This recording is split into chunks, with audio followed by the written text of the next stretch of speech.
everyone, welcome back to my channel. Today we are going to be working on something a little bit different than before.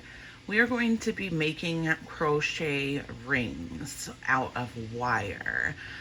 Fairly thin wire and a very quick project, but I just thought I would show it to you.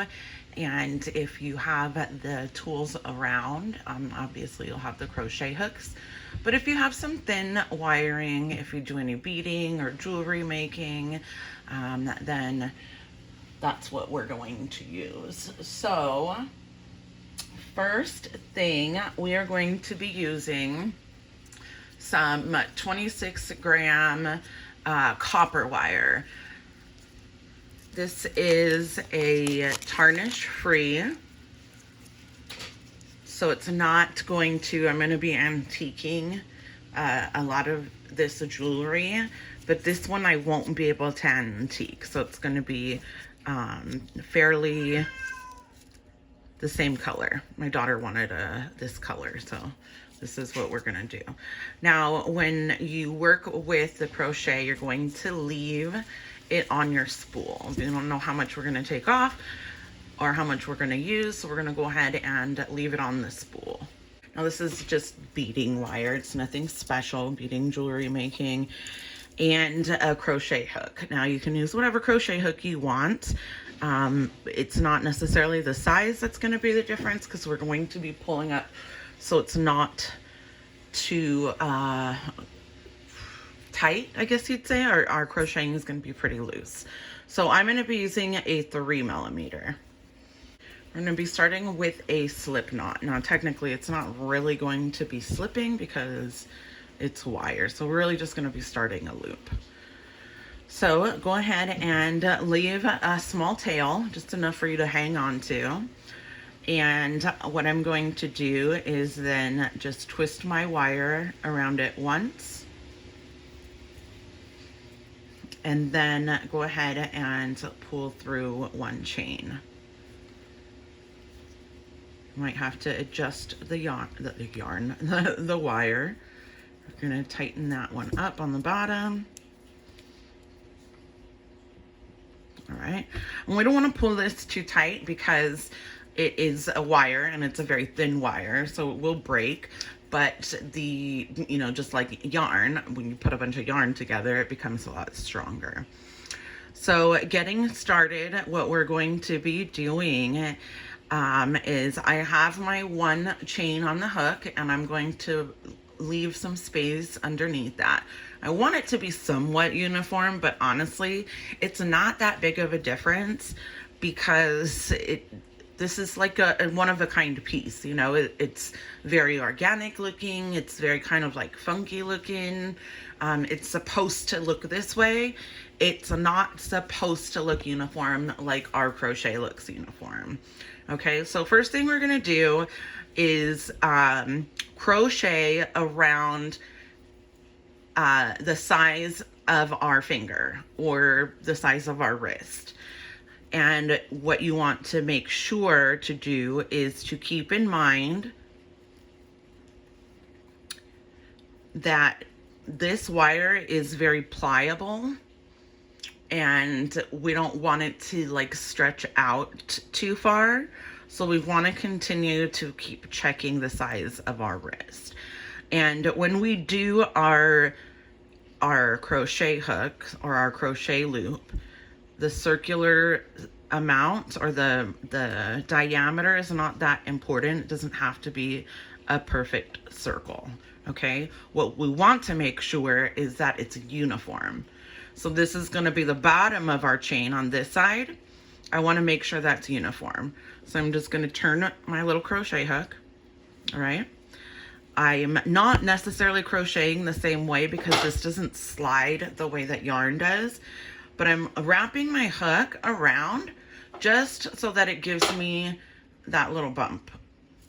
There's my loop. Wrap around to make that little bend. Now grab your bend and pull it through. All right, now pull up on your loop so it's about the same as underneath. Wrap your yarn to create your bend. and pull it through. And just continue to straighten out your chain as you go.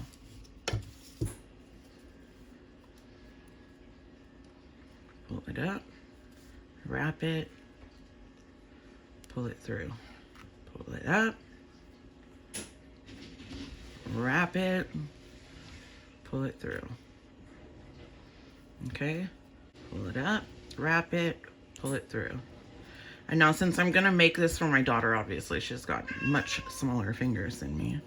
So I'm just gonna size it on the top part of my finger. And that looks like it's about right. Again, keep in mind that this is gonna be really pliable. If your yarn loops are in wide circles, say for example, let's open these up.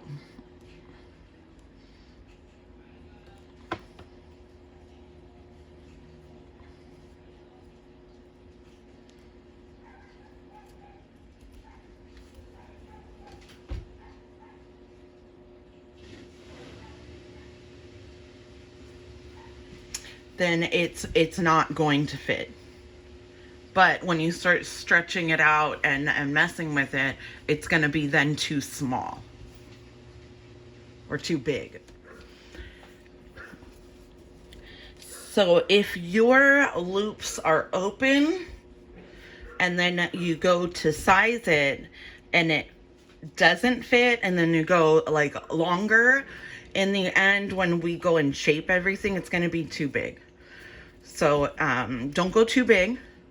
This is how I'm going to keep it, because if I just give that like a little pull to stretch it out a bit, it's going to fit her. All right. So now what we're going to do is basically we're doing the same thing. I mean, we're just crocheting. So we're going in rounds. We're going to go ahead and do our slip stitch to join. It doesn't really matter if your wire is under or over. It's not going to make a difference, this tail end. I'm just putting it under to get it out of my way. I'll put my little bend in there. Whoops.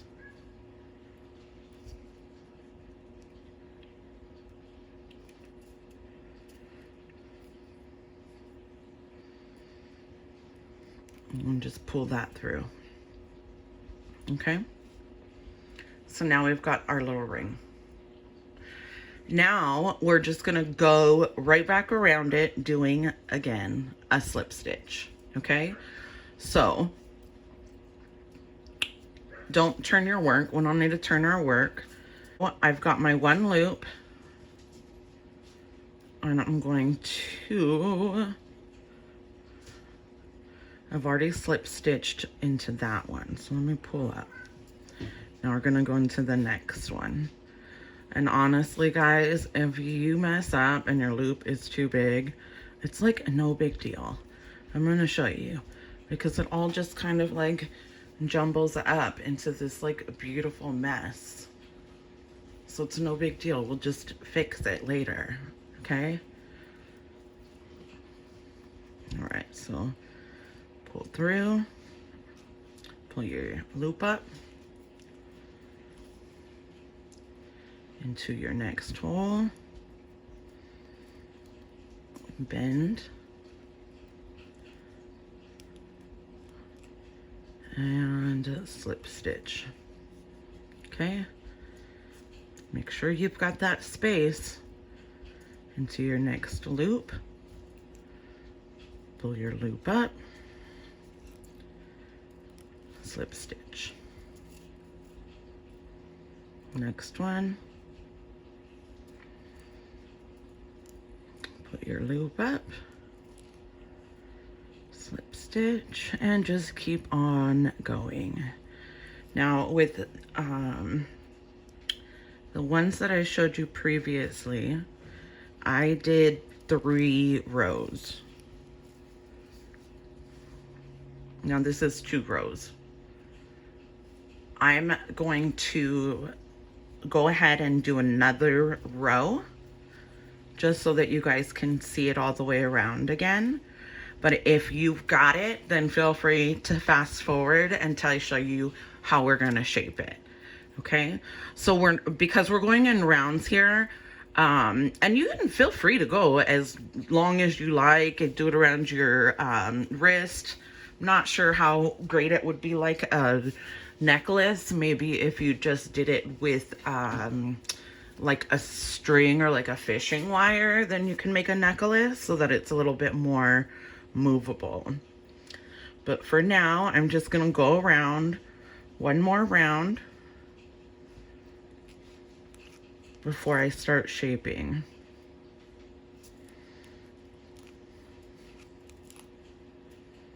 And this is like the simplest project. The simplest. And I've got so much more that I can show you guys. I messed up my nail polish. I've got so much more jewelry that I can show you guys. And I guess I don't know, once I started kind of like falling away from crocheting so much, I developed carpal tunnel, and it became really difficult to crochet larger projects, and it took me a long time. And then when you design and it takes a long time, it's just like really, I don't know, disheartening, I guess. So I just kind of started moving on to other things.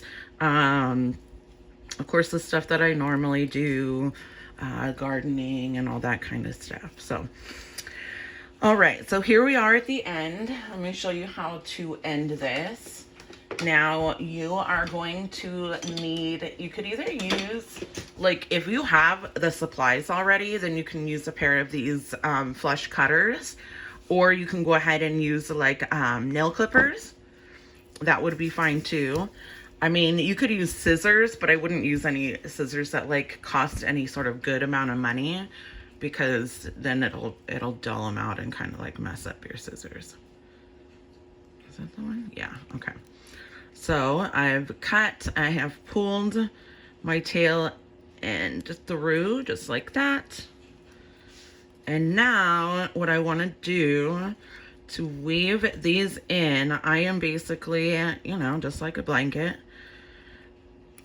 or any crochet project, we're just going to go in and out for a little bit until I have a teensy tiny tail.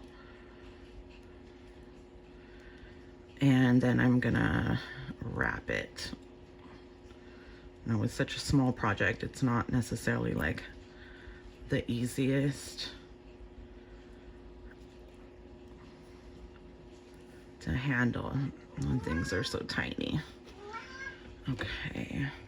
Hello, kitty cat. Hi. Okay, so we're gonna go on in there, make that knot. If you have a pair, if you've got a pair of pliers, go ahead and let those pliers help you out, or tweezers. Tweezers would work too if you don't have the supplies for this. And then from there, all we're gonna do is wrap it around. Holy macaronis. I lost it. Where'd it go? Oh, there it is. Around and around. And then with your pliers, you're just gonna give it like a squeeze, like a real good squeeze. Cover up all those ends and just make it nice and hard in there. And if you run your fingers around, you shouldn't really be able to feel anything. Okay, so we're gonna do this one also.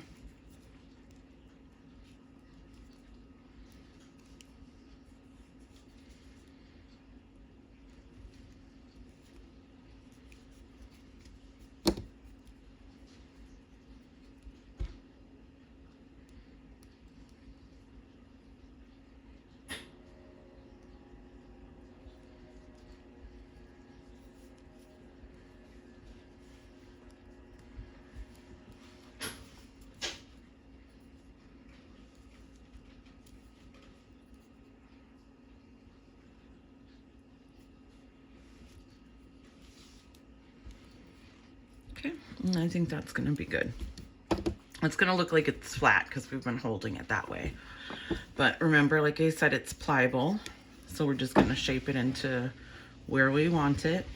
Make sure we're tucking and hiding our end so it doesn't poke anyone.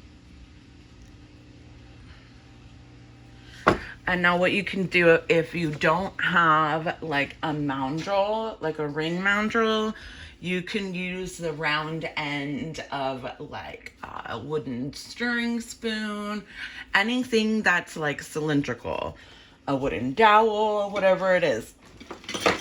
I have a mandrel, so I'm going to use that. My daughter's size is size 6. So remember how I told you that this can basically stretch to pretty much anything. Not anything, obviously, but we're just going to kind of like stretch it out and get it down to a 6.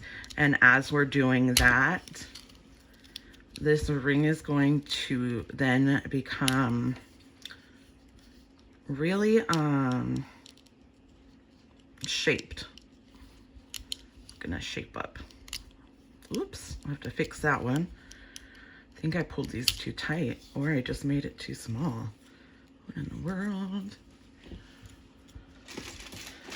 Okay, let's try one that's gonna help it slide a little bit easier. There we go.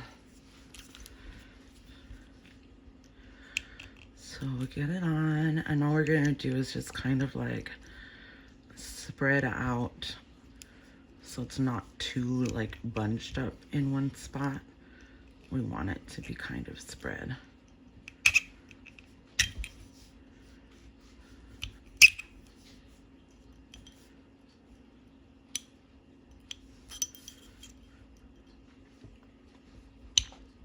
Learn your lesson. I didn't pull my loops big enough here, so I think that's why my ring got a little bit too tight.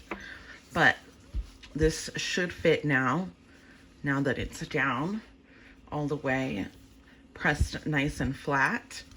If you have a hammer, you can hammer it. What hammering is going to do is going to harden it. So it basically works the wire in order to make it harder. Keep it flatter, of course, and it won't move the design as much. And there we go. Let me tuck this back in.